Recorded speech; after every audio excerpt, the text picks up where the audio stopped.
Now in the markets, I'm joined by Maudi Letsoane from Lehumo Capital. He's at the JSE. Maudi, thanks very much indeed for talking to us. So as they always are ahead of the release of job numbers in the US, the market's largely just waiting to see what comes out of it. I mean, basically what we are waiting to see is if that job numbers reflect an improving US economy, aren't we? Good afternoon, Devin, and good afternoon to your viewers.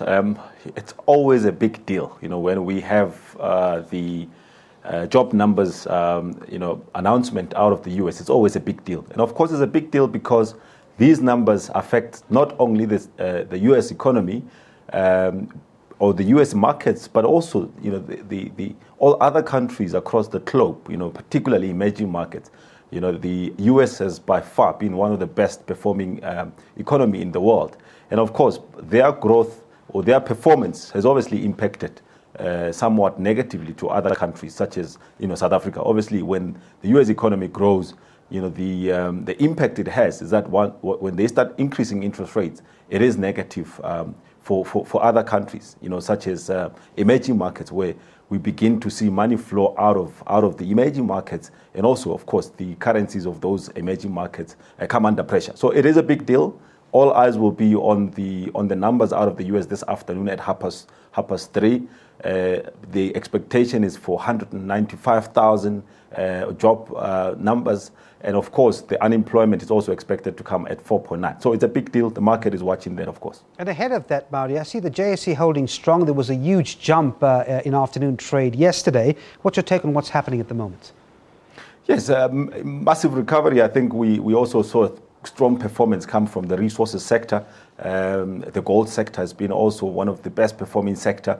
It's primarily because we're back on the risk on again, but I think it's going to be somehow short-lived. I don't think we're out of the woods as yet.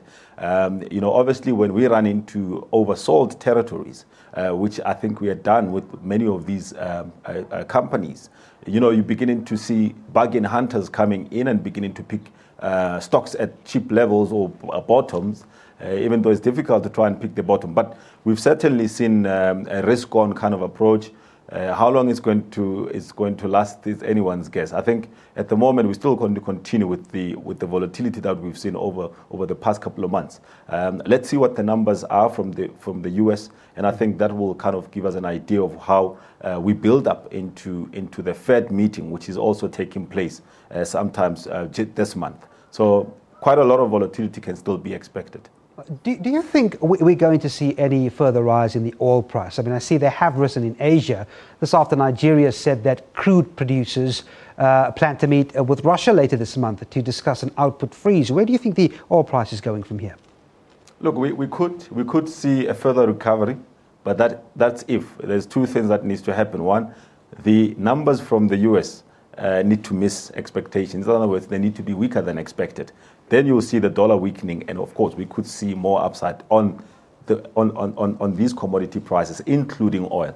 The other second issue, and that second issue that is important, is of course we've had the talks of a meeting among the OPEC members. I think that meeting needs to happen, and of course, if the OPEC members decide to take measures, in other words, to try and cut production, that could perhaps one of the factors that could boost the oil price. But I think in the absence of these two that I've mentioned, the oil price could come back and come under pressure. Yeah, so let's just move focus now. The Starbucks presence in South Africa, by Taste Holdings, it was eagerly awaited, but I see their share price took a bit of a dip. What went on there? Taste, which is obviously the company that's in the news at the moment for wanting to bring the world's biggest coffee maker, Starbucks. It's come under a lot of pressure, and I think what we have here, we have a situation where Devin, we've seen with the announcement sometimes last year of the rumors of this happening, of Starbucks coming into the country.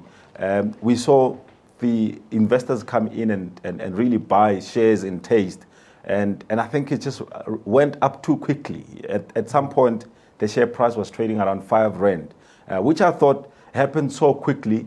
Obviously, I think it was a case of buy the rumor, And immediately after that, it began to, to collapse from 5 rand. I think we're now sitting just over 2 rand. It just shows you how far the share quickly went up, and it's come back down at the same momentum. And I think what is really happening is that initially the move went up. There was a big hype around Starbucks coming into the country, which is a big deal. I mean, to have a brand like Starbucks in the country, it really does. It's a big deal. But I think the results or the rewards will only really be felt, over a long period. It's not an immediate thing that is going to suddenly turn the fortunes of Taste.